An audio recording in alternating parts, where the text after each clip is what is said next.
कविता एक खेल है बच्चों के बहाने बाहर भीतर, यह घर वह घर, सब घर एक कर देने के माने बच्चा ही जाने। अब बच्चों के बहाने में अनुप्रास अलंकार है, व्याकरण की आवृत्ति से और कैवरण की आवृत्ति से अनुप्रास अलंकार विद्यमान है और औजगुण विद्यमान है, शांत रस की प्रधानता है। तो देखिए कवि क्या बताते हैं। कविता एक खेल है बच्चों के बहाने कि जिस तरह से बच्चे अपना मनोरंजन करने के लिए तरह तरह के खेल खेलते हैं, ऐसे ही कवि भी कविता की रचना करने के लिए शब्दों के साथ तरह तरह के खेल खेला करता है। कहने का तात्पर्य ये है कि बच्चे अपने आप को आत्मसंतुष्टि देने के लिए कभी वो किसी खेल को खेलते हैं तो कभी किसी खेल को, जिस खेल में उन्हें आनंद की अनुभूति प्राप्त होती है उसी खेल को वो खेलना शुरू कर देते हैं। उन्हें उस खेल के लाभ हानि का कुछ भी पता नहीं होता। ऐसे ही कवि भी शब्दों के साथ तरह तरह के खेल खेला करते हैं। शब्दों के साथ कैसे खेलते हैं, यानी कि कवि विचारों के साथ, शब्दों के जो भाव हैं, शब्दों में जो भाव छिपे हुए होते हैं उनके साथ नए नए खेल खेलता है। और इस तरह से बाहर भीतर, यह घर वह घर, और जिस प्रकार बच्चे खेल खेलते हुए कभी किसी के घर में चले जाते हैं तो कभी किसी के घर में चले जाते हैं, कभी वो घर से बाहर होते हैं तो कभी घर के अंदर होते हैं, ऐसे ही इसी तरह से वो सभी घरों को क्या करते हैं, एक जैसा देखते हैं।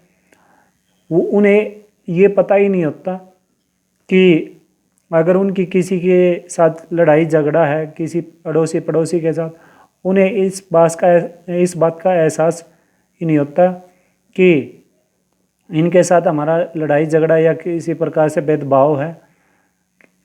वो उस भूल को बिल्कुल ही समाप्त करके वो क्या करते रहते हैं, खेलते रहते हैं। ऐसे ही कहने का तात्पर्य ये है कि बच्चों के मन में किसी तरह का अपने पराये का कोई भेदभाव नहीं होता और वो खेल खेल में सभी को क्या कर लेते हैं, अपना ही समझते हैं। और इस तरह से वो बच्चे घरों को एक एक करके क्या करते हैं, अपना ही घर समझकर खेलते हैं। और इस आगे कवि बताते हैं, सब घर एक कर देने के माने बच्चा ही जाने।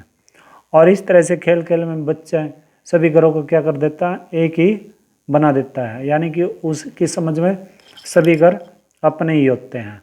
और जैसे बच्चे क्या करते हैं, सभी घरों में कभी अंदर कभी बाहर खेलते रहते हैं, ऐसे ही कवि भी जो जिस कविता की रचना करता है उस कविता के लिए जो उचित शब्द होते हैं उन उचित शब्दों को वो क्या करता है, ढूंढता है, खोजता है और फिर उस कविता में लय, तुक या रस, छंद, अलंकार सभी को उसमें समाहित करता है। यानी कि कवि बच्चों के अनुसार ही कवि अपना एक खेलने का एक काम है। कैसे खेलने का काम, शब्दों के साथ खेलने का काम है। वो कवि का अपना कर्म है। क्या है कवि का अपना कर्म, वो और कवि का कर्म क्या है, शब्दों के साथ खेलना।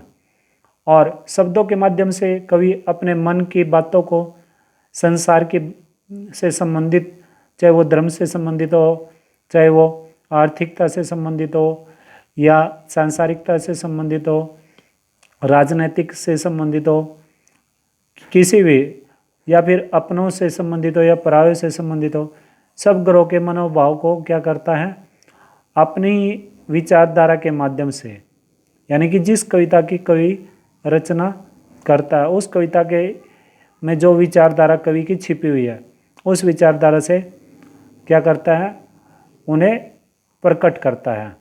अपने मन के दुखों को, खुशी को, संसार के दुखों को, खुशी को, अपने परायों के दुख दर्द को, सभी को क्या करता है, कविता के जरिए से प्रकट करता है।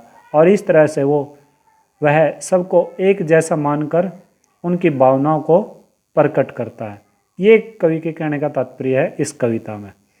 अब इस कविता में जैसे मान लो ये करें हम कि इसमें